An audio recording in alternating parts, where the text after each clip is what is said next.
Today we're going to be going over how to replace the radiator in a 91 through 97 F53 chassis with the Ford 460 7.5 liter in it. And I've looked all over the place trying to find information on this, and it is extremely difficult to find anything on it. So I like to just do a video on how it comes out and how it goes in. I just barely did the job, so I will just walk you through how the process went. All right, so this is my 97 Gulfstream. It's the SunSport, and again, it's got the 7.5 liter 460 in it, the gas engine. And you pop the access door on the front, and this is what you'll be looking at. So you have your trans cooler, your AC condenser, and then behind the condenser on this bracket below it is the radiator. Okay, so the first step to getting this thing out, it does come through the front, which is a big debate on the forums I was able to find. I could not find a single video of anybody talking about this, so hopefully this helps somebody. It would have helped me a lot when I was trying to figure it out, because I would have done it myself. I did do it myself, but I did it with a mechanic, which is a really cool opportunity, because I would really want to know how these things work, because I live in this thing full time and it's important for me to know how it all works. So first step is to take off these brackets and get your air box out of the way.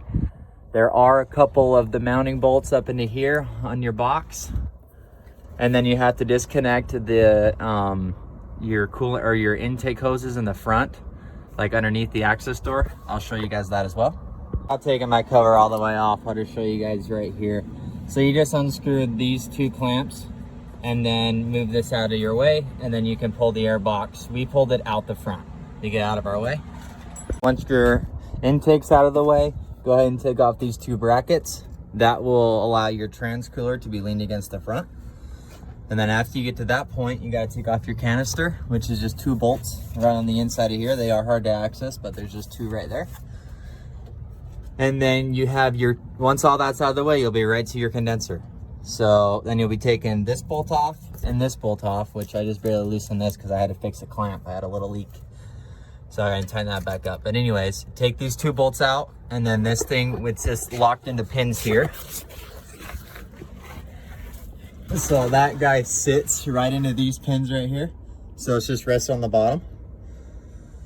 Then you can see a little better. That's the difference on the radiator. It's really, really difficult not to damage the fins on this job because it's so tight. So we did have a couple dents on that I didn't like, but it is what it is. I will tag the radiator as well, because these are hard to find, and I only was able to find the one model that would work in these. I will tag that in the description. And so once you get that condenser out of the way, then you'll be right to your radiator. And there you have to take the fan shroud off. So from the inside again, I'll show you. Fan shroud here, you got the two bolts up on the top corners, right there. See if I can get it for you guys. There's one bolt around the back there. It's on the top of the fan shroud, not in it. I'm stuck here. And the other one's just in this other corner.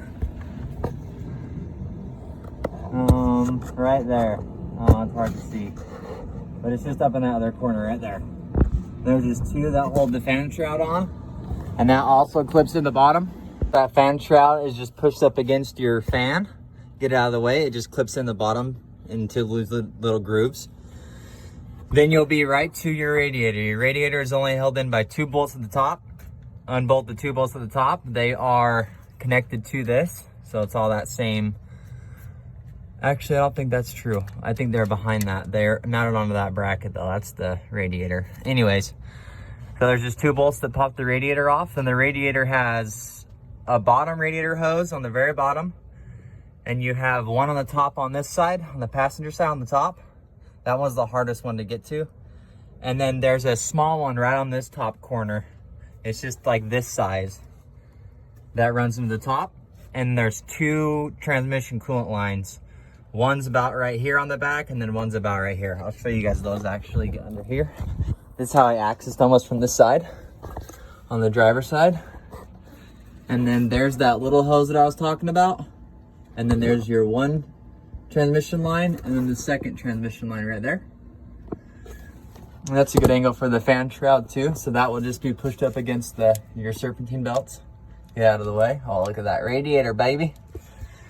This thing's been leaking for a long time, and it's been very difficult to find anything on it. And then once everything's unhooked, your radiator will be sitting in the grooves at the bottom. These two grooves. They just line up with this as they sit in here. There's that groove in the bottom and that groove in the bottom. That's all that holds the bottom of the radiator in place.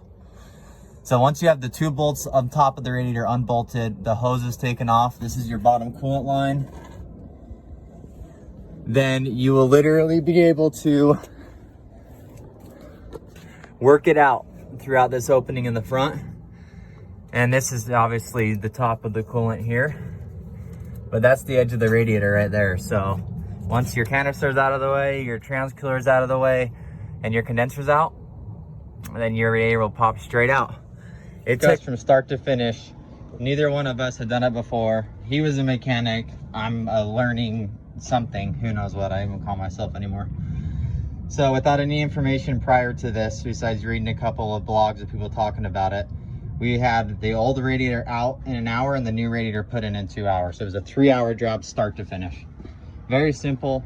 It is overwhelming because of how much stuff it looks like is going on, but in all honesty, it's not as big of a job as a lot of people in those blogs make it seem like. And it went very smooth for us.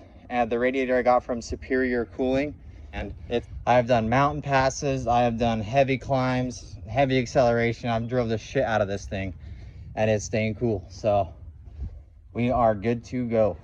Very important too to make sure you get the right radiator.